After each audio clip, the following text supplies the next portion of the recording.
David Hume's Fork.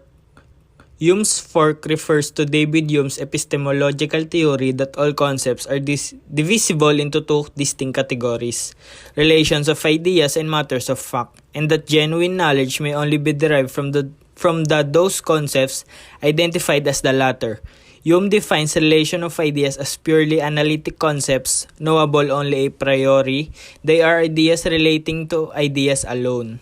No original sense impression serves to anchor these concepts to an empirical world or to any kind of certainty beyond the intuitive or demonstrative kind. Instead, an endless internal cycle that is not influenced or directed by any dealings with the external reality is formed. Only necessary self-evident truths can be uncovered in this way.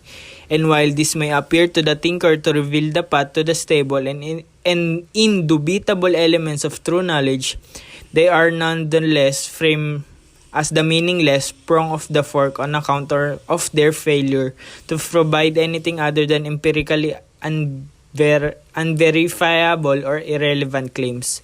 By contrast, matters of fact are rooted in experience and the senses. They are acquired directly and so avoid entering the beginningless chain of analytic a priori reasoning, providing instead the concepts from which synthetic a posteriori knowledge claims can be built. The truth of these claims is contingent upon the way the real world is and cannot be established by demonstration. They are therefore never self-evident, making them relevant or meaningful in empirical terms, irrespective of their truth value. Unlike propositions about relations of ideas, propositions about matters of fact are only known through experience. All perceptions, whether impressions or ideas, can be either simple or complex, where areas simple perceptions are not subject to further separation or distinction, complex perceptions are. To return an example mentioned above, the perception of an apple is complex insofar as it consists of a combination of simple perceptions of a shape, color, texture, and aroma.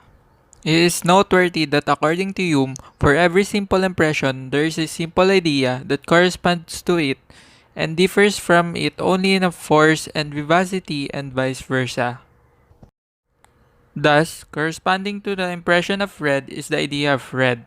This correlation does not hold true in general for complex perceptions.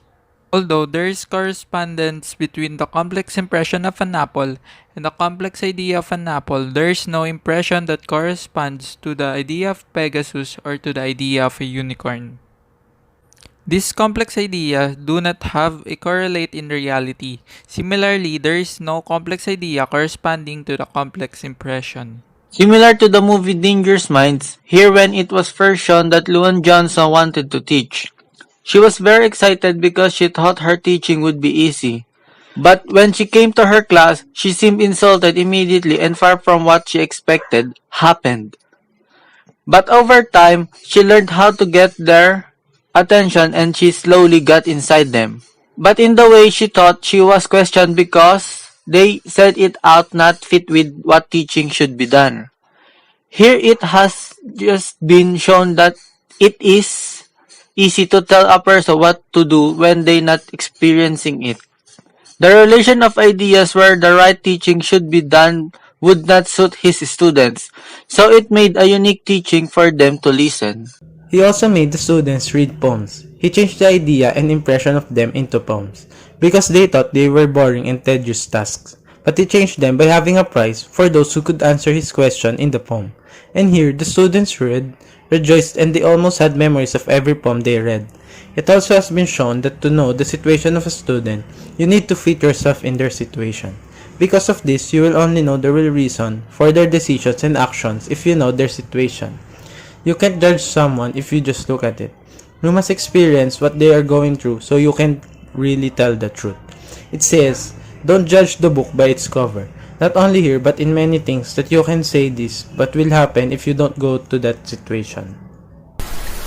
That you can say what could possibly happen if you weren't in that situation or you have never experienced that situation. And finally, someone threatened Emilio or his student to kill him. And suddenly, her teacher came to him, where she put him to sleep in his house to be safe. The student told a story, and here she said he had to do the right thing. The next morning, the teacher woke up that he was no longer at home, and she quickly went to the school and went to the principal's office. Emilio allegedly went here, but was not allowed in because he didn't knock before entering, so he also dismissed him. The teacher was depressed, and later it was announced that Emilio was dead. It has been seen that if you do not know what they are going through, you do not care for them.